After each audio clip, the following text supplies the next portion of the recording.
Why is everything chrome? Man, this nigga got me feel like the franchise boy in this bitch. Lean with Rob, lean sweat Rob. Why is everything chrome? Man, this nigga got me feel like. All right. So I guess I'll start with your welcome for those dance moves, right? Why is everything chrome? Nailed it. Thank you to Ava and Molly for giving me motivation to learn TikTok dances. So there you go. All right. So we're on day 6 or something of quarantine and social distancing. I learned a TikTok dance. We're all socially distancing ourselves from everyone. Why? Well, pandemics, right? Coronavirus. But these are not new to the world. Pandemics have been around for thousands of years. In the last 2,000 years, we've had almost 20 major pandemics in the world, which means about one every 100 years. Shout out to Mrs. Griffith for basic math skills. Ironically, Mr. Flynn is experiencing his third pandemic because he is very old. Now, I'm going to take you back in time to one of the more popular pandemics to get us started and really get a grip on how we as a society look at pandemics and how we react and if we react appropriately. Okay? 1347. In the port of Messina in Sicily, the Great Pestilence, or as you will know it, as the Black Death, because the black blotches that cause subcutaneous hemorrhages that appeared on the skin of victims. It was recognized as a directly infectious disease made its way into Europe. Michael of Piazza, pretty cool name. He was a friar, also a pretty cool job. He wrote, about a decade after the Black Death had arrived in Europe, he wrote that the infection spread to everyone if you had any type of interaction with the disease, to the point they believed, and this was not the right appropriate thing to believe, but they believed that priests who would sit in and hear the confessions of the dying just stayed in the room because they knew they were going to be dead because of their interaction with the disease. The case mortality, the mortality rate of the Black Death was 100%. If you got the Black Death, you were going to die.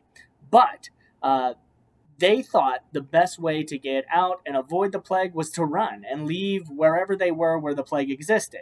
The problem with that is because of the incubation period, they were taking the disease with them and running all about and throwing it to other people, effectively spreading the disease throughout Europe pretty quickly, which is the reason you are social distancing now, because you may have the disease, but you don't have any symptoms, all right?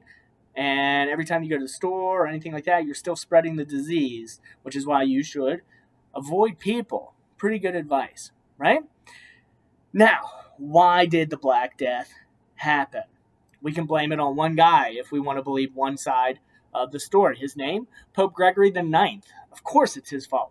In a fight against Satanism and devil worshipping throughout Germany, the Pope wrote a decree, and it was called the Vox Romana. It was a decree written by Pope Gregory the Ninth in June of 1233 that condemned the heresy of Satan worshipping and said that Satan worshipping was running rampant throughout Germany, and he authorized the preaching against it and creating a crusade against it. Basically, here's what happened. The Pope hated satanic worship. Shocking. Ironically, some of the satanic cults worshipped cats as a symbol. Thus, the Pope aligned cats with Satan worshipping, so he wanted to kill all the cats in Europe. A lot of cats were killed. Cats kill rodents. Less cats equals less rodent control. Less rodent control means a higher population of plague-carrying rats. And, putting it all together, more plague-carrying rats means a better chance for the plague to spread throughout Europe, killing millions. And this is all fantastic. And we can blame the deaths of 200 million people over the course of 3 years on Pope Gregory IX and feel much better about ourselves. But the dates don't line up, unless it took over 100 years for the rat population to explode to the point of causing the Black Death after the Vox Romana. Most likely, it wasn't the decree of Pope Gregory IX that was sent to only one town. Instead, the plague, or Yersinia pestis bacteria, shout out to Miss Orzik for science stuff, was actually more of a generational trend in Europe. The plague hit several times throughout the world prior to its arrival in Sicily in 1347. Most recently, the plague killed around 12 million people in India and China, and that was in 1885. So, how did the Black Death spread? Rodents, of course, right? But it's a little more complex than that. Through a rodent population is the rodent is critically dependent on active fleas. Okay, at least 30 species of flea have been proved to be vectors, and at least 200 species of rodents can carry the plague. If an infected wild rodent strays near humans and then shares fleas with those humans and rats living around the settlement, the virus, the plague, can spread from rodent to rat and then from rat to man. The rat is just an intermediary and is not a reservoir of the bubonic plague. The role of the rat is to die, and when it dies, it passes on the infection. A number of dead rats will usually be found during an outbreak of the bubonic plague in humans, and in a small village, perhaps just a few.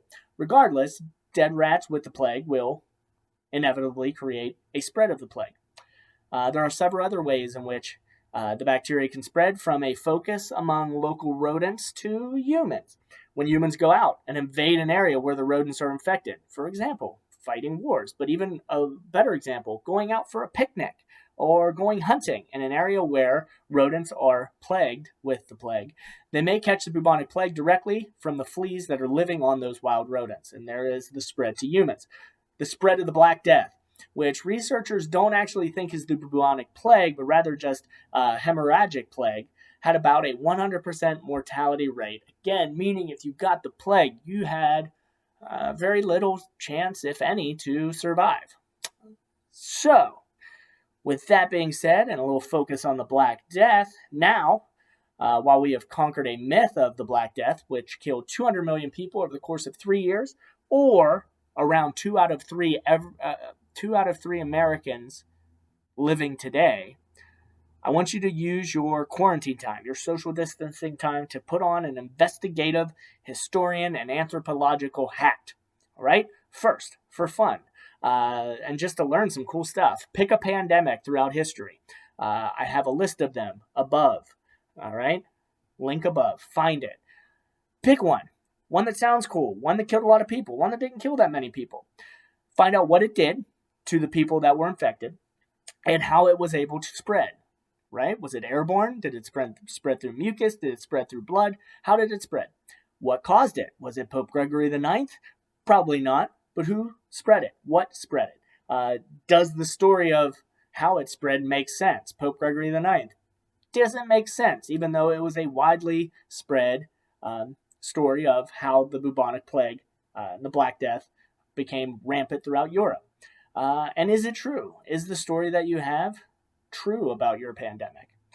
Next, and this is where I want you to do, okay? This is where you do, and you're going to teach us a little bit. I want you to pick an article about the coronavirus, because that's why we're in social distancing. That's why we're in quarantine. This is our pandemic. I told you, every generation has some sort of major event. This might be yours. Okay, great. This is your event, so you got to know about it. Dig into a news article. Dig into a Facebook post somebody put up, a Twitter article, a news blip, a small video. I want you to find one thing about the coronavirus, and I want you to become the historian. Pick it apart, fact check it, analyze it, be a critical evaluator of all of its content. Is it believable? Is there evidence to back up what they're saying? It can be a news video. It could be a scholarly article. It could be a Twitter news feed. It could be a Twitter article. It could be somebody's post on Facebook or on Instagram. All right? Any source that's reporting any information on the coronavirus. Pick one. All right? Once that's done, I want you to share the article in this link so we can all read it on this announcement in Google Classroom. And I want you to give us your analysis. All right? Just a few sentences. Not a lot of work. All right? Was it believable? Was it garbage? Was it trash? Was it fake news? Hit us with your opinion on the article, whether it's believable, whether you buy into what they're saying, and really dig into one article from the coronavirus. Now, I understand your mind may still be blown from the dance moves that I just dropped on you. I get it. I understand. If so, feel free to go back and rewatch everything I just told you, rewatch the directions, and then break into some coronavirus research. All right. Awesome to see you through a computer screen while we're social distancing and in quarantine. I will keep sharpening up on some new TikTok video dances just because there's not much else to do. Wash your hands, smile, and I will see you soon. Bye.